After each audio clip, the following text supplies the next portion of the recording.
متحده اپوزیشن د مشرانو د ټولو ډیره زیاته مننه کوم چې دغه پلان سی په حساب سلسله کې نن دلته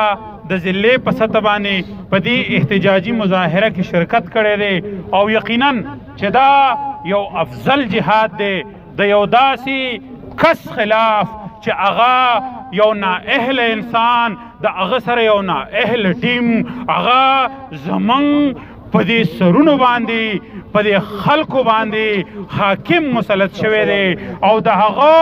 هر یو کار هغه په بل مخ روان دی دا معاشره په تنزل روانه ده غریب د غربت طرف ته روان دی په وسایلو باندې لوټ مار روان دی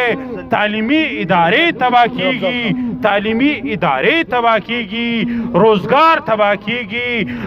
تاجر په جړا دی نو په دغه افت مخې نیولو ته تاسو راغلي استئ نو تاسو یو افضل جهاد کوئ او تاریخ به په تاسو باندې فخر کوي عزیزانو دلته خبرې وشولې خو زه به تاسو ته دا خپله خبر لږه د وروسته نه شروع کوم مولانا صاحب محترم وایي چې وخت مختصر دی خو نه وخت به ته موږ له راکې ډېر به راکې چې د دې کس دا اصلي مخ دا د خلکو ته راښکاره کړو چې دا خلک راغونډ شوی دی نن د مختلفو جنډو خلک په یو ایجنډه باندې رایوځای شوی دی د دې شاته فلسفه څه ده عزیزانو دا د کرکټ د لوبې نه راغلی یو لوفر انسان چې په هغې باندې سرمایهدارو خپله سرمایه ولګوله اول شروع به زه د هغه د شوکت خانم نه واچوم چې دا د سرمایهدارو یو انویسټمنټ و د هغوی یو لګښت و د هغوی هغه پیسه چې کومه راټوله شوې ده نن که ته چا سره د عمران خان په نااهلیت باندې باس کې د اول پړاو کې به تاته یادوي چې ولې شوکت خانم نه دی نه ملګرو شوکت خانم د دقه سرمایهدارو دا یو انویسټمنټ دی چې هغوی د نن نه لس شل کاله مخکې کړی دی او نن د هغه انویسټمنټ ګټې ته ناستې دي د هغه لګښت ګټې ته ناستې دي په کوم کې چې هغوی خپلې پیسې اسراف کړې وي د هغه اسراف دوی اوس راټولوي او دغه اسراف وس تپوس پکار دی چې دغه ګټې به دوی څنګه خپل لاس ته راوړي نو عزیزانو ځان په دې خبره پوه کوي چې دغه ګټه څه د بهر نه ډالر نه راځي دغه ګټه به زما او ستا معدنیات دي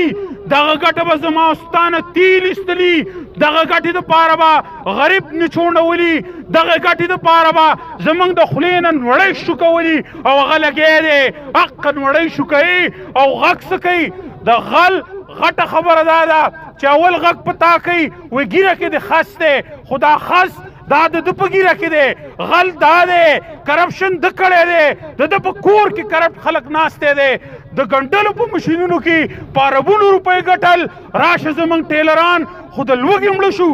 راشه زموږ دکانداران خو د لوږې مړه شو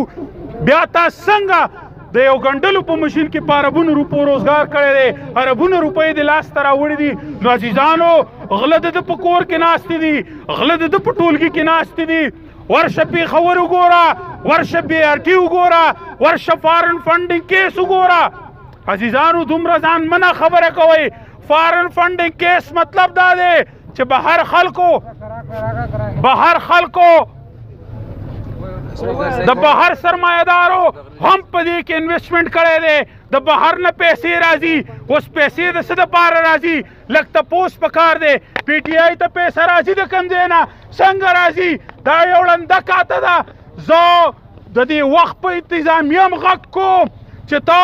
خو د سټیټ نماینده یې ته خو د سټیټ مزدوري ته خو د سټیټ سروینټ یې پکار دا ده چې ته لږ بیدار اوسې چې د بهر نه دا پیسه راځي دا د څه دپاره راځي د دې مقصد څه دی دا به لږې کوم ځای کې او واپسۍ کې به دا زموږ نه څه وړي نو عزیزانو د دغه پیسو د دغه فیصله اوس هم په عدالت کې ده د عدالت نه زموږ دا درخواست دی چې ته په یو اوبه بېلې که د حکومتي وخت مخې ته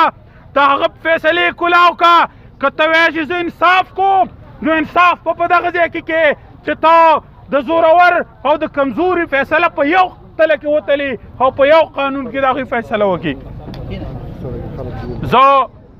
خپلې خبرې خو مې ډېرې دي عزیزانو، د نااهله به زه څه یادوم، خو زما ته ځان بد ښکاري. زه ځان د عمران خان د لیول نه ډېر ښه ګڼم، ځکه چې هغه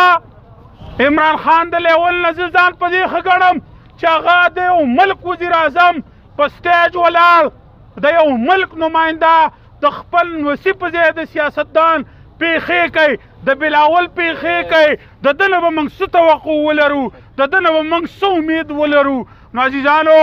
دا زموږ او ستاسو حق دی چې راپاسو د خپلو بچو دپاره، د خپلو وسایلو دپاره، د خپل مستقبل دپاره. که تاسو غواړئ چې موږ په دې وطن کې آباد شو، نو بیا دغه شانته ایجنټان، دغه شانته د پراجیکټ خلک، چا څوک چې د سرمایهدارو د هغوی د حقوقو تحفظ کوي، د هغوی مخې ته به دیوال کېږو. ستاسو د راتلو نه، زموږ د ګډې وډو خبرو اورېدو نه یو جهان مننه. مهرباني.